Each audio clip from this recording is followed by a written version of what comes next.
आज का हमारा टॉपिक है image formation by spherical mirrors. पहले हम डिस्कस करेंगे कि कॉनकेव मिरर कैसे इमेज बनाते हैं और उसके बाद देखेंगे कॉन्वेक्स मिरर कैसे बनाते हैं। ये एक कॉनकेव मिरर है, इस तरफ इसकी रिफ्लेक्टिंग सरफेस है और इस तरफ इसमें पेंट है। तो इसके सामने हम ऑब्जेक्ट को रखेंगे और देखेंगे कि उसकी इमेज कहाँ पर बनती है। तो सबसे अलग अलग लोकेशन ऑब्जेक्ट की ट्राई करेंगे। सबसे पहले हम लोकेशन लेते हैं जो कि इन्फिनिटी डिस्टेंस पर है। तो इन्फिनिटी डिस्टेंस पर यहाँ दिखेगा नहीं, हम सिर्फ यहाँ नोट कर लेते हैं infinity distance. Okay, infinity distance पर अगर ऑब्जेक्ट है तो उससे आने वाली सभी रेज पैरेलल होती हैं। ओके,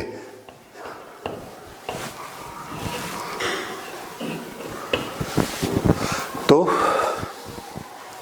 यहाँ से जब पैरेलल रेज आएंगी और हमने ये नोटिस किया है कि जो रेज प्रिंसिपल एक्सिस के पैरेलल होती हैं वो रिफ्लेक्ट होके सब फोकस पर इंटरसेक्ट करती हैं। तो इन्फिनिटी पर अगर ऑब्जेक्ट है, ऑब्जेक्ट लोकेशन इन्फिनिटी, इन्फिनिटी का ये भी मतलब है फार अवे, जो कि बहुत दूर होती हैं। ओके, तो यहाँ से जो पैरेलल रे आएंगी वो इस तरह से रिफ्लेक्ट होंगी और रिफ्लेक्ट होके फोकस से जाएंगी। एक दूसरी रे भी आएगी और वो दूसरी रे भी रिफ्लेक्ट होके फोकस से जाएगी। तो सभी रेस चूंकि यहाँ से जाती हैं और ये जब हम इसको ऑब्जर्व करते हैं, यहाँ पर अपनी आईज सेट करके देखेंगे तो हमको क्या लगेगा कि सभी रेज इस कॉमन पॉइंट से आ रही हैं। तो यहाँ पर हमको इमेज दिखता है। तो इमेज की लोकेशन कहाँ हो गई? फोकस पे। सो अगर ऑब्जेक्ट की लोकेशन इन्फिनिटी है तो इमेज की लोकेशन फोकस यहाँ होगी। इसका साइज एकदम पार्टिकल या पॉइंट साइज बनेगा। पॉइंट साइज टाइप में हम बताएंगे कि ये रियल है या वर्चुअल है। तो रेस चूंकि एक्चुअल इंटरसेक्ट कर रही हैं और यहाँ पर स्क्रीन रखेंगे तो उस पर वो इमेज बनेगी, इसलिए इसको क्या कहेंगे? रियल। और ओरिएंटेशन, चूंकि ये पॉइंट साइज है इसलिए इसका कोई ओरिएंटेशन नहीं होगा, लेकिन जैसे ही हम आगे आएंगे ये हमको दिखेगी अपसाइड डाउन, यानी कि इन्वर्टेड। पॉइंट साइज और फिर वो कैसी स्टार्ट हो जाएगी? इन्वर्टेड। ये लोकेशन हो गई। अब यहाँ से हम ऑब्जेक्ट को और नज़दीक लेकर आते हैं। ये कौन सी पोजीशन थी? नंबर 1, और ये बना इसका इमेज नंबर 1। अब ऑब्जेक्ट को आगे लाते लाते फिर हमने अगली स्टेज यहाँ पर ली। जब हम यहाँ पर ऑब्जेक्ट को लेकर आते हैं ए बी, तो ए से 2 रेस पकड़ेंगे और देखेंगे कि इसकी इमेज कहाँ बनने वाली है।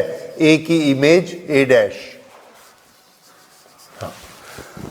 ए से एक रे पैरेलल गई है और पैरेलल जाकर वो फोकस से आई है, और दूसरी रे जो है वो सेंटर से गई ये ऐसे और इसी से ही वापस आ गई।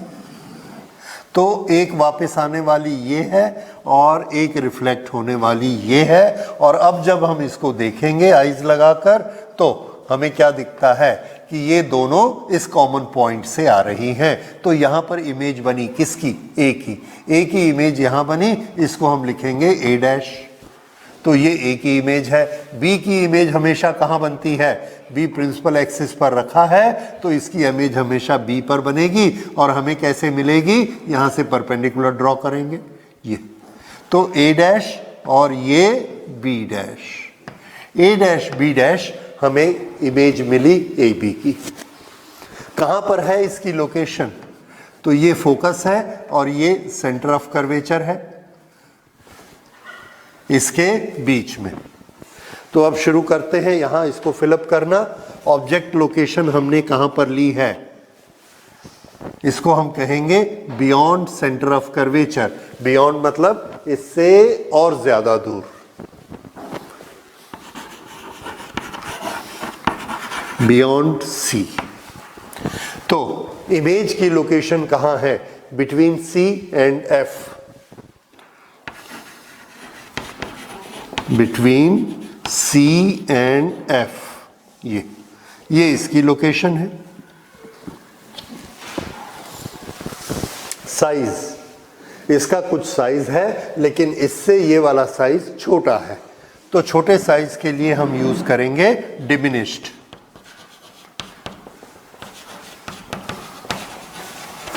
अगर बड़ा हो जाएगा तो एनलार्ज और छोटा हो गया तो डिमिनिश्ड। ये डिमिनिश्ड हो गया टाइप। एक्चुअल रेज इंटरसेक्ट कर रही हैं, इसलिए ये भी कैसा है? रियल, और ओरिएंटेशन उल्टा बना है, सो दिस इज इन्वर्टेड। अब ये है पोजीशन नंबर 2 और ये है पोजीशन नंबर 2 की इमेज। 1 की इमेज यहां बनी थी। अब और इसको आगे ले आते हैं C पर। जब हम C पर लाते हैं तो क्या देखते हैं कि यहां से पैरेलल गई, फोकस से ऐसे आई, और दूसरी हमने ली जो कि फोकस से गई, ये ऐसे और पैरेलल होकर इस तरह से वापस आई, और ये दोनों आपस में यहां पर इंटरसेक्ट हुए ऐसे। तो यहां पर हमको इसकी ये कॉमन पॉइंट मिला, यहां पर इमेज मिली किसकी? ए की। तो ये हमने क्या बनाया? This is a dash. अगर ये ए डैश है और बी प्रिंसिपल एक्सिस पर है तो ये बी डैश है, तो ये ए डैश बी डैश, ये बन गई। ये है ए बी।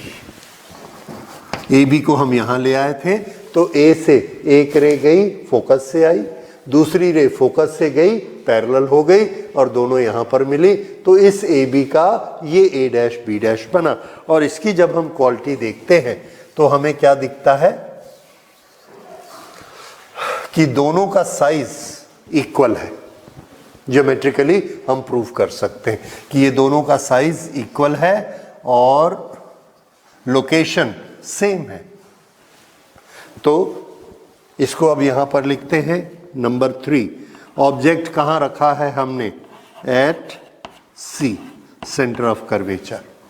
इमेज की लोकेशन एट सी। इमेज का size same, same means same as object. Type, ये एक्चुअल इंटरसेक्ट कर रही हैं, इसलिए ये भी कैसा है? रियल। और ओरिएंटेशन इन्वर्टेड।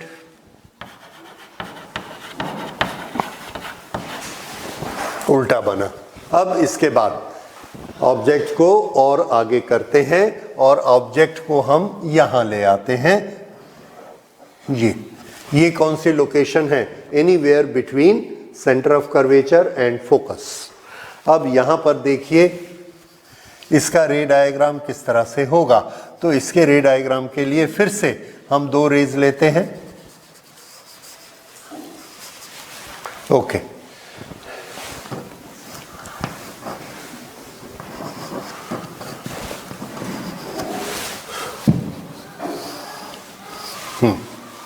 तो यहां पर से ये एक जाएगी और ये फोकस से आएगी। दूसरी हमने ली, वो फोकस से जाएगी इस तरह से और नीचे, और इससे ये ऐसे रिफ्लेक्ट होके आएगी, यहां पर आकर वो इंटरसेक्ट करेगी। तो ये बना ए डैश इस तरह से, और यहां पर हमको दिखेगी कहाँ? ये कॉमन पॉइंट है जो ए से आ रही है, एक पैरेलल गई, ये रिफ्लेक्ट होके आई, दूसरी फोकस से गई, टकराकर ये रिफ्लेक्ट होकर आई, और दोनों का ये कॉमन पॉइंट बना। यहाँ से ये हमारी आईज में आती हैं, तो इस कॉमन पॉइंट पर हमको ए की इमेज दिखेगी। We write it A dash. और बी डैश परपेंडिकुलर बनाया, ये है बी डैश। ये लोकेशन कौन सी है? Beyond centre of curvature, towards infinity, beyond centre of curvature. Size कैसा है इसका? बड़ा, इससे ये मैग्नीफाई हो गया, बड़ा हो गया। तो ये वाले फैक्ट हम इसमें लिख देते हैं, दैट इज पोजीशन नंबर 4। यहां पर ऑब्जेक्ट की लोकेशन बिटवीन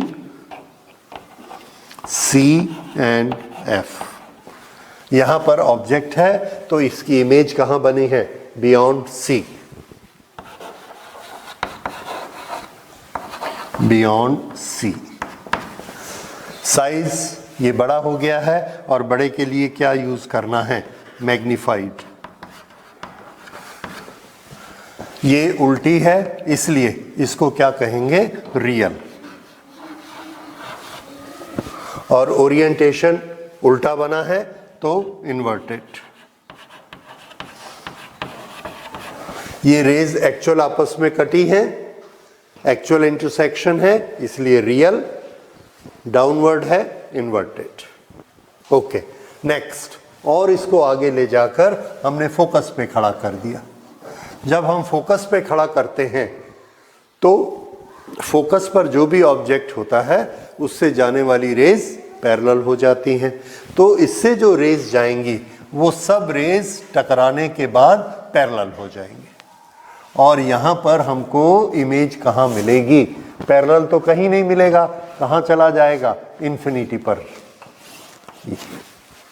इस तरह से ये सब रेज यहाँ से जाएंगी और यहाँ से जहाँ से भी निकलेंगी ऐसे पैरेलल, ऐसे पैरेलल, सभी पैरेलल हो जाएंगी और कहीं नहीं मिलेंगी। दैट मीन्स इन्फिनिटी पे मिलेंगी।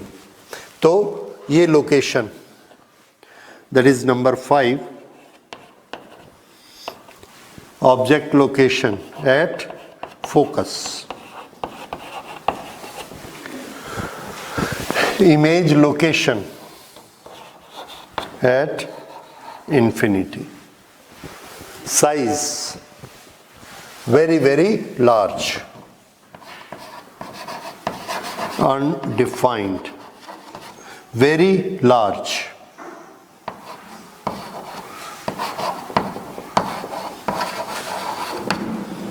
ये इतना लार्ज होगा कि हम इसको देख भी नहीं पाएंगे क्योंकि ये हमारे सामने पूरा बनेगा भी नहीं। ओके, ये रियल है या वर्चुअल है हमें पता भी नहीं लगेगा कि ये सीधा है या उल्टा है, इसलिए इसको भी हम क्या लिखेंगे? अनडिफाइंड। और यही चीज ओरिएंटेशन के लिए होगी, अनडिफाइंड।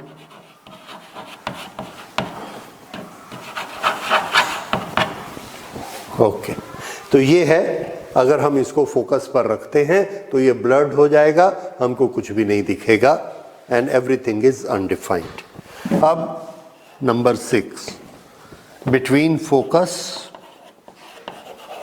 And pole. फोकस और पोल के बीच में हमने रखना है यहां पर। तो यहां पर जब हम रखते हैं तो ये एक बड़ा स्पेशल केस है और इस केस को हम यहां सेपरेटली बनाते हैं। देखिए, ये एक कॉनकेव मिरर है, कॉनकेव मिरर का ये पोल है और ये इतनी दूर इसका फोकस है और इससे इतनी ही दूर और इसका सेंटर ऑफ कर्वेचर है CF। तो यहाँ पर हमने एक ऑब्जेक्ट को रखा और वो ऑब्जेक्ट का साइज सिर्फ इतना है, बस। ओके, तो यहां से अब हम देखते हैं बी को तो हमने जानबूझकर प्रिंसिपल एक्सिस पे रखा तो इसकी इमेज हमेशा प्रिंसिपल एक्सिस पर ही बनेगी। हमको ए की इमेज देखना है, तो ए की इमेज देखने के लिए 2 रे लेते हैं। पहले एक रे जो कि पैरेलल जाएगी, ये जो पैरेलल जाएगी ये वापस कहां से जाएगी? तो ये फोकस के रास्ते से रिफ्लेक्ट हो जाएगी। So I make this reflected ray. ये इसकी रिफ्लेक्टेड रे बन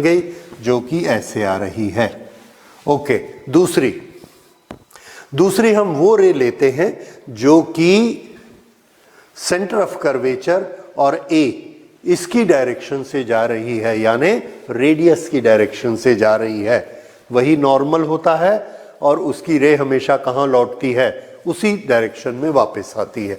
तो ये हमने लिया सेंटर ऑफ कर्वेचर और इसको थोड़ा स्ट्रेट कर देते हैं। यस, तो यहाँ पर सेंटर ऑफ कर्वेचर, इससे ए को हम मिलाते हैं और ये रे की डायरेक्शन हम यहाँ से लेते हैं। कहाँ से रे स्टार्ट होती है? ए से। तो ए से निकलने वाली रे को लेते हैं, वो रे जा रही है ऐसे, ये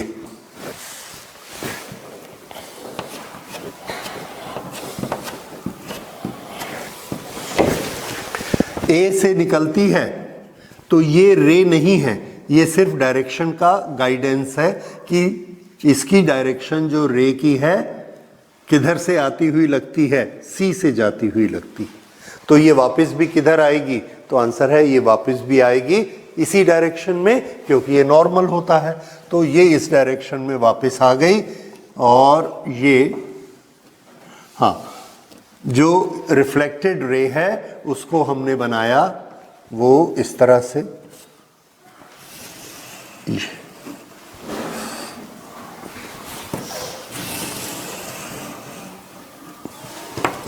तो यहां से यहां तक रे इंसिडेंट हुई और उसके बाद ऐसे रिफ्लेक्ट हो गई। पहले वाली रिफ्लेक्टेड रे, यहां से यहां तक ये रे इंसिडेंट थी और ये रिफ्लेक्टेड हो गई। This is the reflected ray. अब अगर ये दोनों रिफ्लेक्टेड रे हैं तो हमने इसकी इमेज देखने के लिए इसके सामने अपनी आईज सेट कर दी। यहां पर, यहां से हम इसको देखते हैं तो ये दोनों रेज हमारे सामने आ रही हैं। हम क्या ढूंढना चाहते हैं? एक ही ऑब्जेक्ट से आ रही हैं, तो दोनों का कॉमन पॉइंट कहाँ है, कहाँ से आ रही हैं? और हम देखते हैं कि यहाँ तो कॉमन पॉइंट दिख ही नहीं रहा है, लेकिन हमारी आईज ट्रेस करती हैं इसके बैकवर्ड जाते हुए। इसको क्या लगता है आईज को कि इस डायरेक्शन से रे आ रही है, तो ऑब्जेक्ट यहां पर है, इसी लाइन में कहीं ना कहीं ऑब्जेक्ट होगा। तो ये हमको सिग्नल मिला कि ऑब्जेक्ट यहां कहीं है, इस डायरेक्शन में। ये वाली रे क्या बताती है कि ऑब्जेक्ट इस डायरेक्शन में है।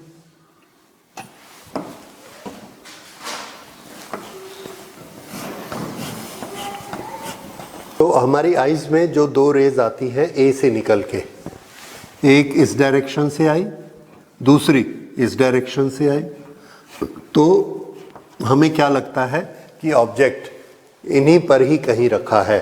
तो इस डायरेक्शन से ये लगता है कि ऑब्जेक्ट इस लाइन में है, इस रे से ये लगता है कि इस लाइन में है, और ये दोनों का कॉमन पॉइंट। इसलिए हम परसीव क्या करते हैं, क्या सोचते हैं कि ये जो ए पॉइंट है ये यहाँ पर रखा हुआ है, तभी तो यहाँ से ये दो रे आ रही, इसलिए ए डैश ए का इमेज बन गया। So that is image A dash. और ये जो पॉइंट बी है ये तो कहाँ बनेगा? हमेशा प्रिंसिपल एक्सिस पे, जो कि इसके ठीक नीचे आएगी, and that will be here. तो ये बना B dash.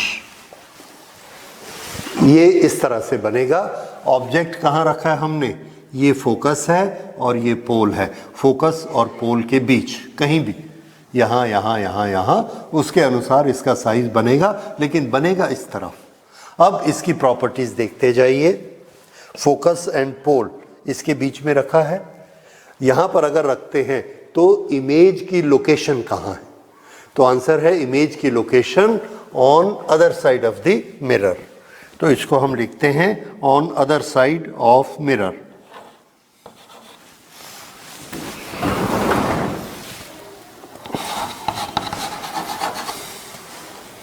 On other side. Okay, size कैसा है? देखिए साइज बड़ा है, large, that is magnified. Type, ये रियल है या वर्चुअल है। तो यहाँ हम देखते हैं ये दोनों एक्चुअल आपस में इंटरसेक्ट नहीं करते, हमको ऐसा लगता है कि इस पॉइंट से आ रहा है, क्योंकि ये एक्चुअली इंटरसेक्ट नहीं कर रहे हैं, इसलिए ये वर्चुअल इमेज है। अगर हम यहाँ एक स्क्रीन रखेंगे तो उस पर हमको ए बी नहीं दिखेगा, इसलिए ये वाली इमेज कैसी होती है, वर्चुअल। और ओरिएंटेशन ये सीधी बनी हुई है, so we will write it erect. तो ये है reflection of concave mirror when the object is between focus and pole. और ये हमको कैसा दिखता है, बड़ा भी दिखता है और सीधा भी दिखता है। अब अगर हमारे पास एक कॉन्केव मिरर है जिसकी फोकल लेंथ 30 सेंटीमीटर है, करीब 1 फुट, और हम उसमें अपना चेहरा देखते हैं 8 इंच 9 इंच इतना दूर रख के, अगर इतना नज़दीक ले आते हैं तो हमारा चेहरा कहाँ है, फोकस और पोल के बीच में। तो हमको इमेज कैसी दिखेगी, हमको इमेज बड़ी दिखेगी, अपना चेहरा बहुत बड़ा दिखेगा। और कैसा दिखेगा, सीधा, सीधा और बड़ा। तो सीधा देखने की हमारी आदत है और बड़ा भी दिखेगा, मैग्नीफाइड दिखेगा। तो ये वाला मिरर जो है, जो हमारा प्लेन मिरर होता है जिसको हम नॉर्मली घर में यूज़ करते हैं, उसमें हमारा फेस उतना ही बड़ा दिखता है जितना होता है। लेकिन अगर हम ये मिरर यूज़ करें तो इसमें हमको फेस और ज़्यादा बड़ा दिखेगा, हर चीज़ बड़ी बड़ी दिखेगी। तो ये वाला मिरर जो है, इसको स्पेशली यूज़ करते हैं मेकअप मैन। तो मेकअप मैन इसको इसलिए यूज़ करते हैं कि वो जिसका भी मेकअप करते हैं उसके चेहरे के सामने ये मिरर रखते हैं, उसका चेहरा और बड़ा दिखता है, और अगर मेकअप में कोई भी डिफेक्ट छूट जाते हैं तो वो उनको इसमें क्लियर दिखते हैं। This is makeup man's mirror. क्योंकि फोटोग्राफ लेने के बाद जब फिल्म रिलीज होती है तो स्क्रीन पे जब क्लोजअप आते हैं तो आप देखते हैं कि एक आदमी का चेहरा इतना बड़ा दिखता है, 10 फुट बड़ा, 10 फुट की स्क्रीन है। तो इतना बड़ा जब वो हो जाएगा तो मेकअप में कुछ भी डिफेक्ट होगा तो वो डिफेक्ट भी मैग्नीफाई होकर दिखेगा। इसलिए पहले मेकअप मैन को कैसे पता लगेगा कि उसमें इतना छोटा सा डिफेक्ट रह गया, तो ये मिरर से वो बड़ा कर करके हर लोकेशन को देखता है फेस की, और उसको फेस को बड़ा करके थोड़ा सा भी स्पॉट होता है तो वो उसको रिपेयर करता है, करेक्ट कर लेता है। So this is known as makeup man's mirror. Why it is used by makeup man?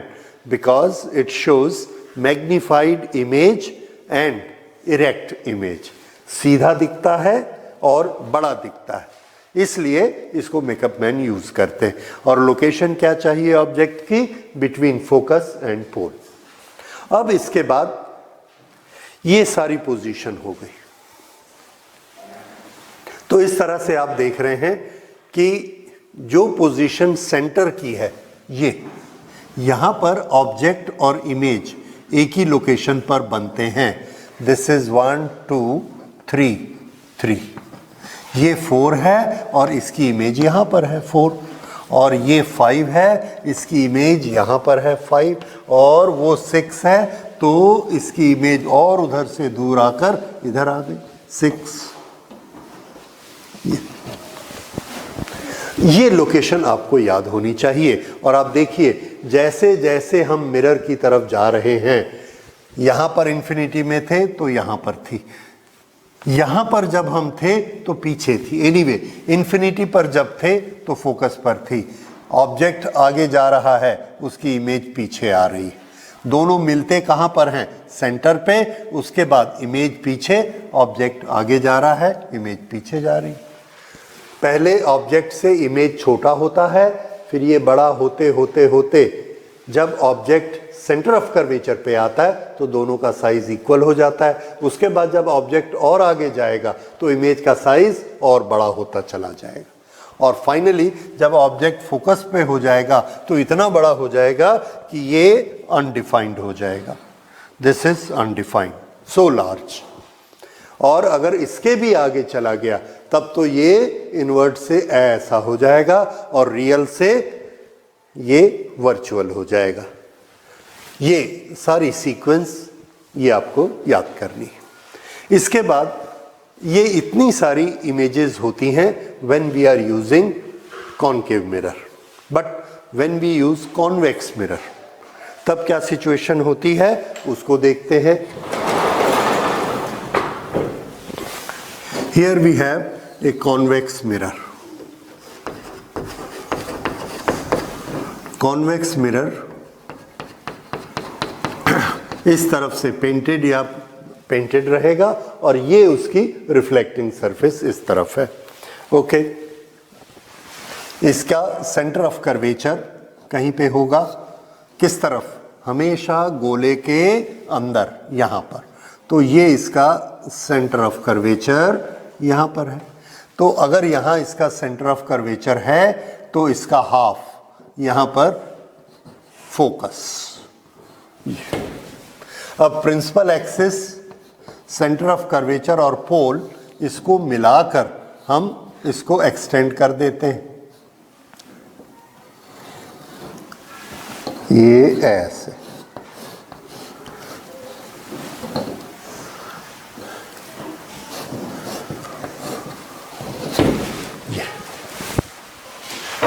Okay, अब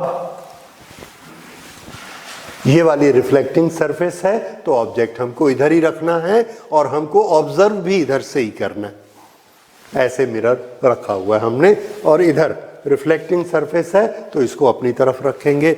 देखिए रे डायग्राम कैसा बनेगा। इसमें एक ऑब्जेक्ट है और वो ऑब्जेक्ट है हमारे ये यहाँ पर ये ऑब्जेक्ट है। ओके, यहां से हम दो रेज लेते हैं। एक रे लेते हैं parallel to the principal axis, ये यहां से हमने ली parallel to the principal axis. Okay, ये यहां से रिफ्लेक्ट हो गई। कैसे रिफ्लेक्ट होगी? As if it is coming from focus. ये फोकस में जा नहीं सकती है क्योंकि इसको इधर ही रिफ्लेक्ट होना है, तो ऐसे भी नहीं आएगी, इधर फोकस नहीं है, ये फोकस है। तो ये कैसे रिफ्लेक्ट होती है इसका तरीका याद रखिए। ये हमेशा फोकस और इस पॉइंट को मिलाकर ये ऐसे इस तरह से रिफ्लेक्ट होती है and this will go like this.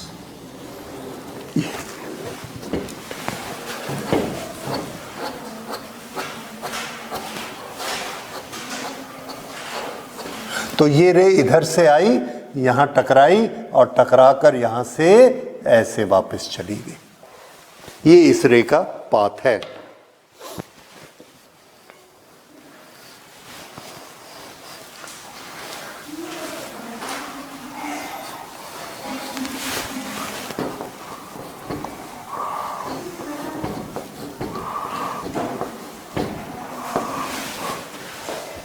Okay, तो ये सिर्फ रास्ता दिखाता है, ये रे नहीं है।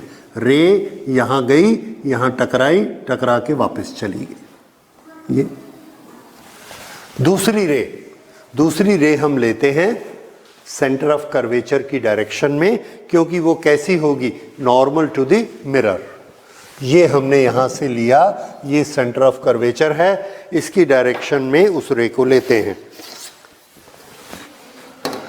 तो ये दूसरी रे है, ये पॉइंट ए से चलती है ऑब्जेक्ट से और इसकी डायरेक्शन में आती है, लेकिन जब ये ऐसे यहां तक आई तो यहां मिरर आ गया। इसका रास्ता कौन सा था? सेंटर ऑफ कर्वेचर की तरफ, ये ऐसे।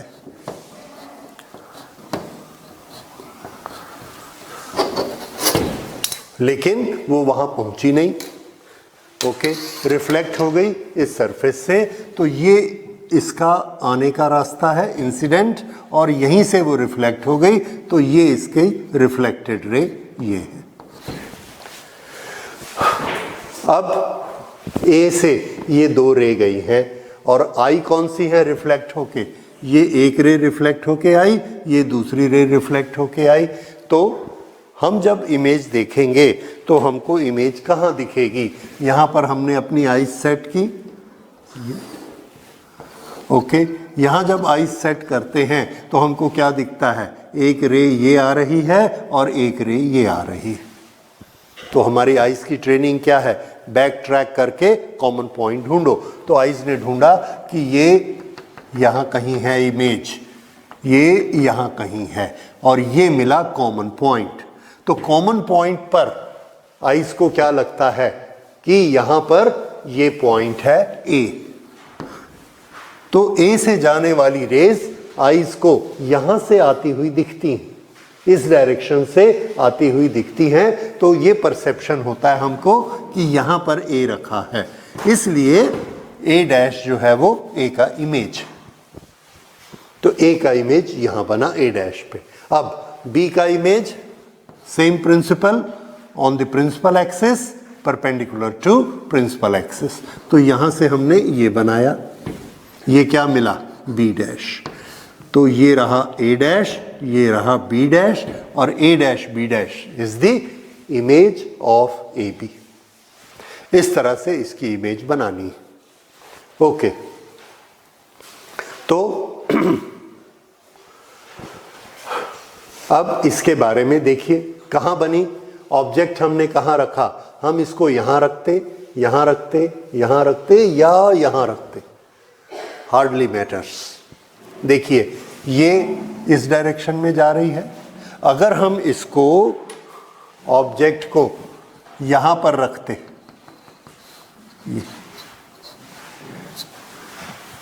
यही बनता। अगर यहाँ रखते तो हो सकता है वो थोड़ा सा इससे बड़ा बनता और यहाँ कहीं बनता, इस तरह से। इसको जब हम और पीछे करेंगे और पीछे करेंगे तो ये और छोटा हो जाएगा, लेकिन रहेगा इसी डायरेक्शन में। तो इसमें हमने कुछ चीजें देखी, पहले उसको नोट कर लेते हैं। देखिए कौन सा लेंस ले रहे हैं? कॉन्वेक्स। ऑब्जेक्ट की लोकेशन कहां ले रहे हैं? Any location. इमेज कहां पर बन रहा है? On other side, that is at the back of the mirror. Size कैसा है? Size is small, diminished. Real है या वर्चुअल है? तो हमने देखा यहां पर एक्चुअल रे तो इधर ही हैं, उनका इंटरसेक्शन नहीं हुआ, इसलिए ये वाला इमेज क्या कहलाएगा? वर्चुअल। और ओरिएंटेशन इरेक्ट।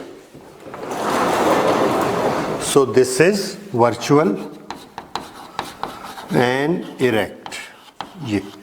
ये इसकी चारों डिटेल हो गई इमेज की। अब एक चीज आप देख रहे हैं, जो इमेज रियल होती है वो हमेशा इन्वर्टेड होती है, और जो वर्चुअल होती है वो इरेक्ट होती है। तो ये ट्रिक याद कर लीजिए, वर्चुअल है तो इरेक्ट है, और रियल है तो इन्वर्टेड है। इन्वर्टेड है तो रियल इमेज होगी, और इरेक्ट इमेज है तो वर्चुअल ही होगी, ओके। और साइज कैसा है इसका? डिमिनिश्ड। जब कॉनकेव मिरर यूज कर रहे थे तो ये कैसा था? Large, erect. Diminished, smaller, erect.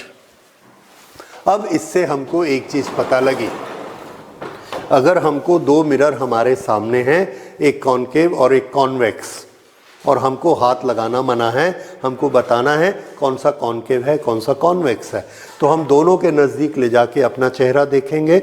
जिसमें बड़ा दिखेगा, यस दैट इज कॉनकेव, और जिसमें छोटा दिखेगा वो कॉन्वेक्स। सो ये इसकी पहचान हो गई। कॉन्वेक्स शो स्मॉलर इमेज, और ये कैसी रहती है? इरेक्ट, सीधी। concave mirror show larger.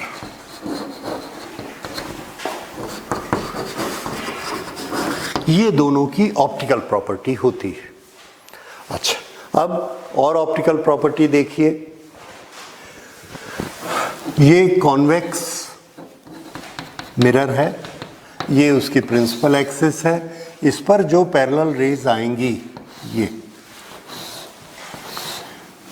ये सब फोकस से ये लाइन मिलाकर ऐसे ये रिफ्लेक्ट हो गई, ये रिफ्लेक्ट हो गई, ये रिफ्लेक्ट हो गई और ये यहां से ये रिफ्लेक्ट हो गई। तो देखिए आई कैसी थी, पैरेलल, गई कैसे, ऐसे फैल के। इसको बोलते हैं डाइवर्ज होना। तो ये वाला जो मिरर होता है कौन सा, कॉन्वेक्स, इसमें एक्शन कौन सा होता है, डाइवर्जिंग।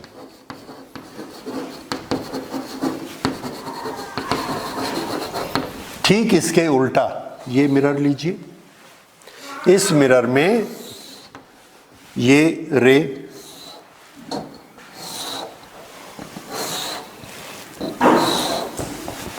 ये सब पैरेलल रेज, इंसिडेंट रेज हैं और ये यहां पर रिफ्लेक्ट हुई। रिफ्लेक्ट होने के बाद सब फोकस से जाएंगी, तो ये ऐसे यहां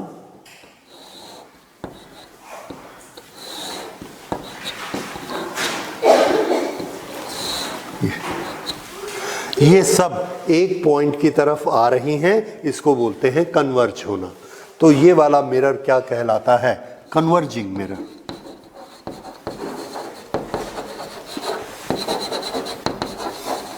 और इसकी शेप के कारण हम इसको क्या बोलते हैं, कॉनकेव।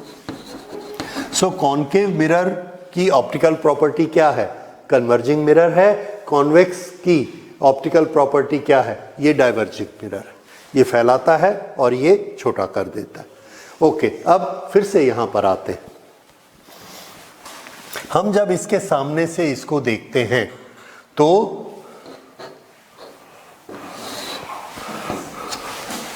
इसका कहीं पे एक सेंटर ऑफ कर्वेचर होता होगा। This is centre of curvature सी।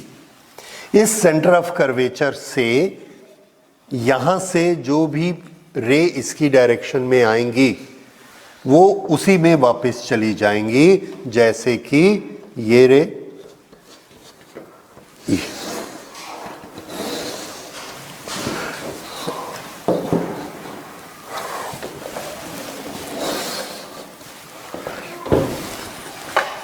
ये इधर गई और इधर वापस आई, इधर गई इधर वापस आई। सपोज ये मिरर इतना बड़ा है, दिस मच ओनली,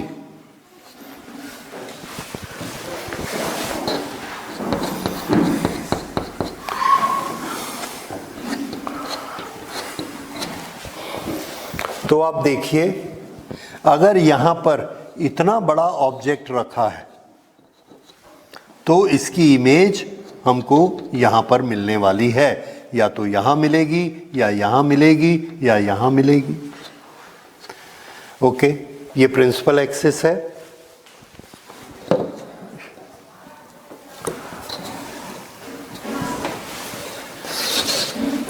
इसी तरह से अगर ऑब्जेक्ट इसके पीछे जाकर बहुत दूर रखा है,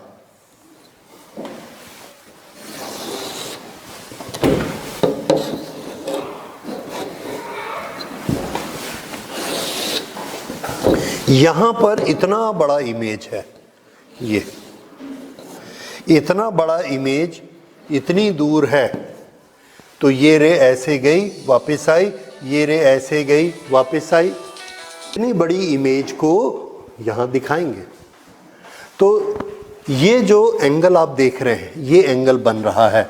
इसके अंदर यहां पर अगर ऑब्जेक्ट है तो भी हमको इसकी इमेज यहां दिखती है, यहां पर अगर ऑब्जेक्ट है तो भी इमेज दिखती है, यहां पर ऑब्जेक्ट है इतना बड़ा तो भी हमको उसके अंदर दिखेगा और 1 किलोमीटर पीछे चाहिए।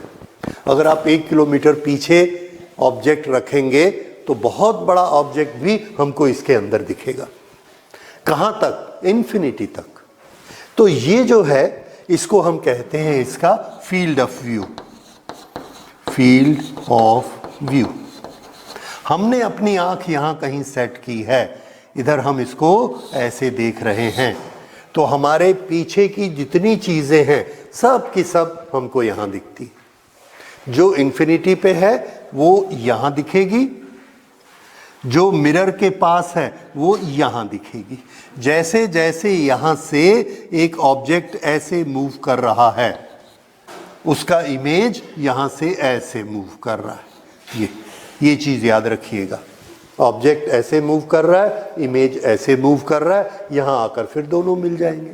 और ये इतना बड़ा इसका फील्ड ऑफ व्यू है कि पीछे का पूरा एरिया हमको यहां से दिखता है। इसलिए ये वाले मिरर को हम यूज करते हैं बैक व्यू मिरर के लिए। Back view mirror.